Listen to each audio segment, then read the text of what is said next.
예전처럼 부동산을 산다고 마냥 오르는 시기는 끝났거든요. 이런 시기에 내 자산 포트폴리오를 어떻게 구성하는지가 중요해요. 자꾸 봐야지만 내 목표가 생긴다라고 생각을 해. 그래서 내가 강남에서 일을 하고 싶은 이유도 강남에 있어야 내가 여기에 건물을 갖고 싶다라는 생각이 들 것 같아서 계속 눈에 가시화를 해야 된다고 생각을 하거든요. 처음 타나? 내가 운전하는 차? 아니요, 많이 몇 번 탔나요? 탔어요. 언제 저번에 탔지? 한남동 갔을 때 탔고. 아, 맞네. 우리 너무 사무실에서만 앉아서 야외로 한번, 가장 추운 날. 저는 역삼동에 이제 이사 갈 곳으로 지금 한번 가고 있어요. 전편에 월세보다 이자가 훨씬 낫다고 했잖아요. 음. 부동산 투자라는 게 결국 끝판왕이 건물 매매인 거잖아요. 우리 일반인 같은 경우에는 조금 뭐랄까 너무 먼 목표? 그래서 좀 차근차근 하면 좋을 것 같은데 지금 이사님도 건물을 가지고 계시잖아요. 네. 어떻게 돈을 모으셨어요? 돈을 어떻게 모으냐. 그냥 처음에 시드 모을 때는 진짜 아껴 써야 돼요. 근로소득이라든지 사업소득으로 돈을 모으는 게 쉽지 않아요. 버는 것도 있지만 주기적으로 써야 되는 고정비용도 있고 사고 싶은 것도 너무 많고 어릴 때는 갖고 싶은 것도 많고 사람도 많이 만나다 보니까 진짜 쓰기 바쁘거든요. 근데 절약하는 시간이 있어야 처음에 그 시드를 모아서 불리는 과정이 무조건 필요해요. 처음에 시드를 모으고 그 다음부터는 투자를 잘해서 내 모은 돈을 불려나가는 그런 인고의 시간이 필요합니다. 그럼 이사님은 몇 살 때부터 모았어요? 저는 진짜 33살 때까지 통장 잔고가 1,000원이 넘어본 적이 없어요. 이거 진짜 팩트야. 아무도 안 믿어. 그만큼 모으는 족족 쓰는 성향의 사람이었는데 결혼을 해야겠다 생각을 하면서 이제 부동산에 관심을 갖기 시작한 거지. 그래서 그때부터는 돈을 아껴가면서 그때 나이가 33살. 33살이면 사실 어느 정도 소비 습관이 되게 정착이 돼 있을 나이인데 뭐가 제일 힘들었어요? 어디서 줄이는 게 제일 힘들었어요? 먹는 거야. 먹고 마시고 놀고 즐기고. 그래서 그때 투자 공부하고 경매 공부하고 분양 공부하고 내가 살 집 하나를 마련해야겠다라는 생각으로 투자가 실패하더라도 그냥 들어가서 살면 되지 뭐 이런 마음으로 투자를 한 것 같아요. 이 돈이 날아가지는 않으니까. 근데 어제 저한테 카톡으로 비트코인 할 걸. 아, 그랬나요? 어쨌든 돈을 모으기 시작했고 그 모은 돈으로 또 바로 건물 투자를 하기에는 되게 부족한 금액이잖아요. 과정이 어땠어요? 처음에는 건물 투자는 생각도 못하고 그냥 내 집 하나 갖자. 그럼 내가 지금 한 3천에서 5천 있는데 뭘 할 수 있을까?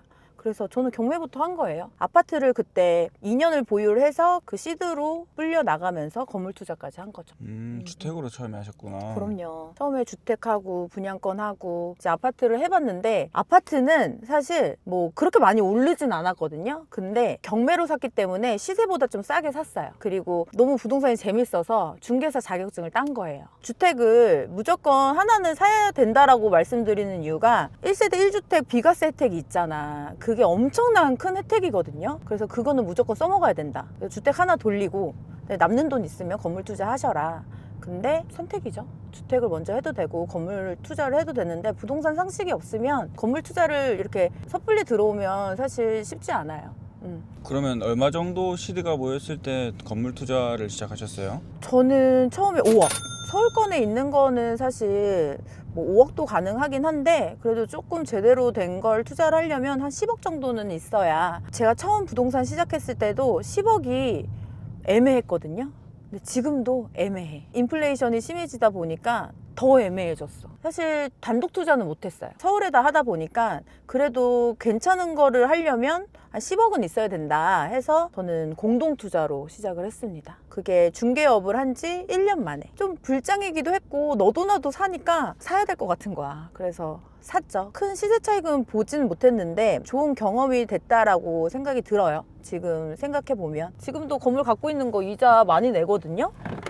근데 지금 하루하루 먹고 살기 바쁘니까 이자가 나가는지 신경 안 쓰게 되더라고요. 건물주분들이 요새 가장 많이 조금 걱정을 하시는 게 공실 리스크거든요.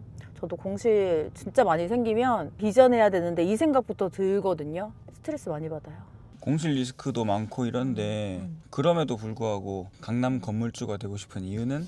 가장 좋은 입지에 부동산을 갖고 싶은 마음이 크고 현금을 통장에다 넣어놓으면 불안해요. 당연히 뭐 이자로 나가는 돈 뭐 아깝죠. 근데 현금으로 갖고 있으면 현금은 가치가 계속 떨어지잖아요. 강남이라는 안전한 땅에 내 소유의 건물 하나 갖고 있으면 인플레이션 해지를 할 수 있으니까. 근데 이제 건물에서 내가 거기서 들어가서 사업을 한다. 그러면 너무 좋지 않을까요? 그 목표로 지금 건물을 사고 싶은 거예요. 근데 듣다 보니까 건물을 사면 안 되는 사람도 있을 것 같아요. 어떤 사람이 건물을 사면 안 될 것 같아요? 통장에 현금이 많아야 마음의 위안을 얻는 사람이 있을 수 있을 것 같거든. 맞아요. 시장마다 조금 다르긴 한데 내가 월 현금 흐름이 있어야 돼. 그런 사람들은 건물 사도 괜찮아. 근데 내가 안정적으로 이 건물에서 월세를 받고 뭘 하겠다? 지금 건물 시장이 수익률이 그렇게 좋지 않거든요. 서울 기준 수익률이 3%면 오, 잘 나온다. 4%면 매입을 많이 하시는 지금 시기이기 때문에 시장 금리가 4%가 넘어요. 근데 내가 월세를 받아서 이자를 내면 남는 게 없는데 왜 건물을 샀지라고 생각이 들거든요. 그런 분들은 지금 건물 사기에는 조금 시기가 안 맞죠.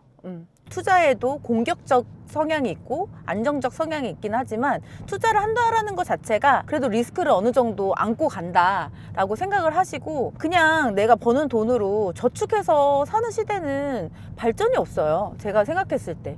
왜냐면 시대가 이렇게 빨리 변하고 있고 우리나라가 이제 저성장 시대이기 때문에 예전처럼 부동산을 산다고 마냥 오르는 시기는 끝났거든요. 이런 시기에 내 자산 포트폴리오를 어떻게 구성하는지가 중요해요. 처음에 시드를 만들 때까지 내가 어떤 투자를 할 건지 이 자산을 어떻게 분배해서 포트폴리오를 구성을 할지 그렇게 하셔야 된다라고 생각이 듭니다. 그래서 나 이번 연도에 주택이나 건물 하나 더 사려고 하고 있거든요. 이런 시기에 뭔가 투자를 하나 더 해야 된다고 생각을 해서 방법은 여러 가지로 찾고 있어요. 어떤 방향성으로 갈지는 지금 좀 고민을 하고 있는데 이런 시기에 사야 된다고 생각을 해요. 볼까요? 근데 여기에 문제점이 있어. 주차가 너무 힘들어요. 강남은 강남이다. 이게 지금 인테리어 된 거예요? 전에 임차인이 있었고 1층 커피숍으로 운영했던 곳이에요. 그래서 저희가 이거 활용해가지고 커피숍까지 이제 할 예정이고 공사는 수요일부터 진행을 해요. 사무실 한번 보러 갑시다. 사무실은 2층입니다. 지금이랑 똑같죠? 계단으로 갈까요? 운동해야 되니까. 안 해도 돼. 그럼 지금 여기 책상 몇 개 들어가는 거예요? 다 합쳐서 한 25개? 지하 1층이 이제 미팅룸이 될 건데 아, 어때? 우리 이제 회의실이거든요. 이것도 전부 다 가벽이에요. 다. 이거 전부 다 부수는 거예요 지금? 네, 가벽 부수는 건 어렵지 않죠? 통유리 요것도 그냥 다 아니요, 합쳐서? 이거는 그대로 활용할 거예요. 이건 살리고 네, 이거 살리고. 이 룸만 그대로 살리는 거고 나머지는 전부 다 트는 거네 이렇게. 아, 근데 미팅룸을 이제 만들 거지, 3개로. 화장실이 화장실 저기 안에 있었어. 저 안에 있어요? 근데 화장실이 지하는 어쩔 수 없이 공용 화장실이 되겠네. 내일부터 공사 시작?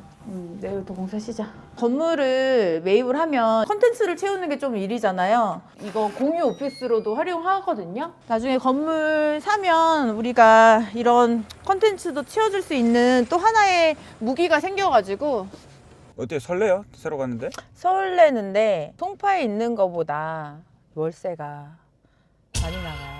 그래서 부담감이 좀 있는데 이제 시장이 좋아질 걸 생각해서 미리 준비를 한다라고 생각을 하거든요. 차츰차츰 이제 인프라를 구성해 놓는 거죠. 일만 하면 돼요. 사무실로 쓸 건물을 사는 거에 대한 목표는 뭐 몇 년 내에 하겠다 이런 것도 있어요 혹시? 목표는 내년입니다. 내년에 사고 싶은데 이게 비트코인 올라가는 속도만큼 집가가 너무 빨리 올라가니까 그게 걱정이기는 해요. 그래서 자꾸 봐야지만 내 목표가 생긴다라고 생각을 해. 그래서 내가 강남에서 일을 하고 싶은 이유도 강남에 있어야 내가 여기에 건물을 갖고 싶다라는 생각이 들 것 같아서 계속 눈에 가시화를 해야 된다고 생각을 하거든요. 목표는 내년이에요. 지켜지면 좋겠지만 안 지켜지면 슬프겠죠? 이제 직원도 더 뽑아야 되고 계약도 더 많이 써야 되고 그러려면 환경이 중요하다고 생각을 해요. 인생을 바꿀 수 있는 게 3가지거든요. 시간을 달리 쓰는 거, 장소를 바꾸는 거, 만나는 사람을 바꾸는 거. 환경을 바꿔야 돼. 옛날에 맹모 삼천지교 알죠? 자식들의 교육을 위해서 계속 옮겨 다니면서 하잖아. 왜 학원가가 형성이 되겠어요? 분위기가 중요하기 때문에 교육을 시키려고 다 보내시는 거거든요.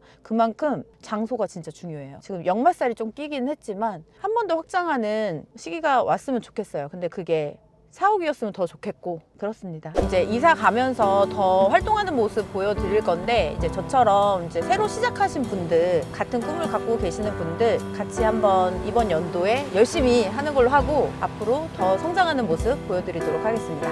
오늘은 여기서 끝!